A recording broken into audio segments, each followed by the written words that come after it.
그 국가에서 상표 등록이 꼭 있어야 되는지, 아니면 있으면 좋은 건지, 그다음에 이제 또 하나는 거절의 이슈가 있을 수 있는지, 아니면 그냥 웬만하면 등록이 될 것 같은지, 이런 거에 대한 판단을 가지고 이제 개별로 할 건지.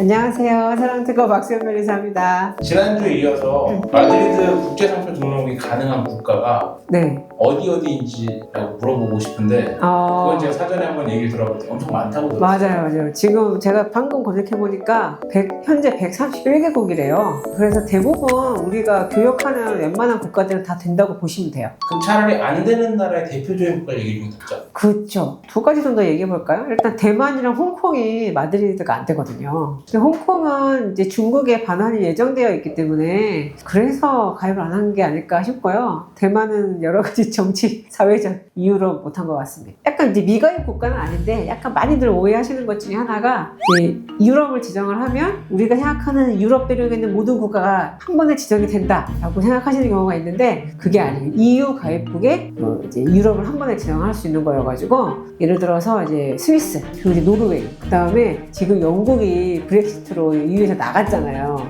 영국 따로 출원하셔야 돼요. 그러면 해외 진출을 앞두고 있는 분들이 와서 이런 얘기를 할 거 아니에요? 그쵸. 지정국은 어떻게 골라야 하나요? 그거는 보통 이제 그 실제로 수출을 앞두고 있는 국가별로 하는 게 맞는데 현실적인 조언은 기본적인 국가들, 미국, 일본, 중국, 유럽 정도는 하시고 그리고 이제 아이템에 따라서 식품이면 동남아나 중앙아시아 같은 데 많이 하시고요. 화장품은 여력이 되는 한 최대한 많이 본인 회사가 어떤 대기업의 1차 또는 2차 벤더사다. 그러면은 그 대기업의 제품이 판매되는 모든 나라 비용이 그러면은 적진 않으세요. 그렇게 많이 하면 뭐 수천만 원 들어요. 상표 등록은 무조건 해야 되는 부분이죠. 그죠. 벤더사 입장에서 하청이잖아요. 만약에 내 상표 때문에 현대차에 문제가 생겨 원청에 큰일 나는 거예요. 근데 나라마다 금액이 다 아니요, 그러잖아요. 틀려.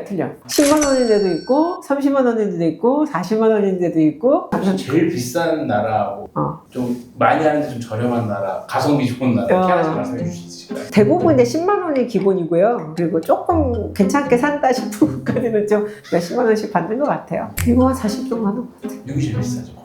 이제 미국 같은 경우는 관람료, 그러니까 우리가 특허청에 내는 비용을 계속 올리거든요. 뭐 그런 얘기 혹시 들어보셨는지 모르겠는데 미국은 정부 기관이 예산이 떨어지면 셧다운 하잖아요. 특허청도 실제로 셧다운 2번 정도 했어요. 제 여태까지 일하면서. 예를 들어 중국처럼 신결 통지를 안 해주는 나라에서는 어떻게 되지?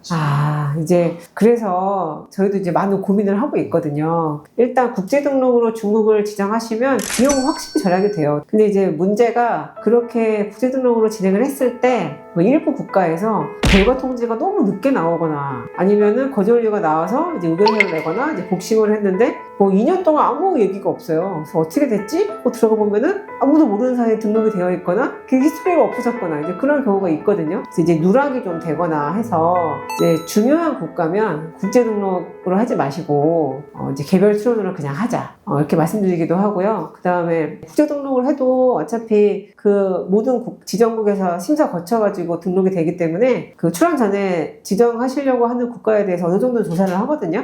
이 나라는 우리나라랑 상표 등록 똑같이 국제 등록으로 하면 안 될 것 같아요. 약간 상표를 좀 구성을 바꾸거나 아니면은 상품 일부를 삭제하거나 해야 될 것 같아. 그런 경우는 국제 등록이 안 좋아요. 예를 들어서 이제 그 상표 등록을 한 20개 정도에 하고 싶은데 이제 한 5개 정도에 예를 들어서 뭐 중국이나 베트남 같은데 꼭 있어야 되니까 너무 중요하고 그 다음에 이제 미국이나 일본 같은데 좀 상표나 상품을 좀 바꿔가지고 출원을 해야 되겠다 싶으면 그냥 거기는 그냥 빼서 따로 이제 그렇게 하는 경우도 있고 뭐 이제 다양하게 이제 개별 출원과 국제 등록을 이제 믹스해가지고 상황에 따라서 그런 나라를 선택을 했을 때 시간이 지연이 되잖아요. 지연돼요. 국제상공국은 일단 모든 통지가 다 국제상공국을 경유해서 오거든요.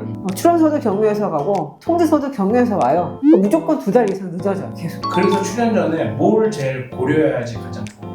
2가지. 하나는 그 국가에서 상표 등록이 꼭 있어야 되는지 아니면 있으면 좋은 건지, 그 다음에 이제 또 하나는 거절의 이슈가 있을 수 있는지 아니면 그냥 웬만하면 등록이 될 것 같은지 이런 거에 대한 판단을 가지고 이제 개별로 할 건지 국제로 할 건지 이제 결정하는 거죠. 5나라만 딱 정해줘도 이 나라들은 거의 다 출연한다. 일단 미국 하시고요. 그 다음에 일본, 중국, 유럽, 그 다음에 요즘에 인도하고 러시아 많이 하세요. 베트남, 말레이시아, 태국 다들 많이 하시고. 이제 보통 그 상표 출원을 한다는 얘기는 대부분은 이제 현지에 어떤 에이전트가 있거나 아니면 좀 제품이 좀 제대로 나갈 것 같을 때 하시는 거거든요. 어느 정도 이제 소득 수준도 좀 되고 한국 제품을 소비할 수 있는 정도의 그런 환경이 갖추어지면 진출하게 되면서 상표 등록을 하는 게 아닐까 생각은 해요. 국제 상표 등록 관련돼서 오늘 많이 얘기를 해주셨는데 조금 마지막으로 좀 정리해 주신다. 마드리드 국제 등록은 괜찮은 제도예요. 일단은 비용 면에서 굉장히 많이 기업 입장에서는 이제 절약이 되고 그리고 절차도 간편하거든요. 그리고 우선 일단 등록이 되면은 관리도 쉽기 때문에 뭐 한 번에 갱신할 수 있고 그래서 장점이 많아서 적극적으로 이용하는 거는 무조건 참 장점이 많은데 그게 능사는 아니고 이제 어떤 경우에 따라서 어떤 기업의 상황, 그다음에 이제 그 상표 자체의 거절 리스크, 그다음에 이제 그 상표의 어떤 중요성을 이제 고려를 하셔가지고 대부분은 국제 등록으로 운영을 하시되 뭐 일부는 개별 출원으로 믹스해서 하시는 게 맞는 것 같고. 사실 요즘에 다 어렵잖아요. 경기. 다들 파이팅 했으면 좋겠다. 파이팅! 네, 오늘 감사합니다. 네, 감사합니다.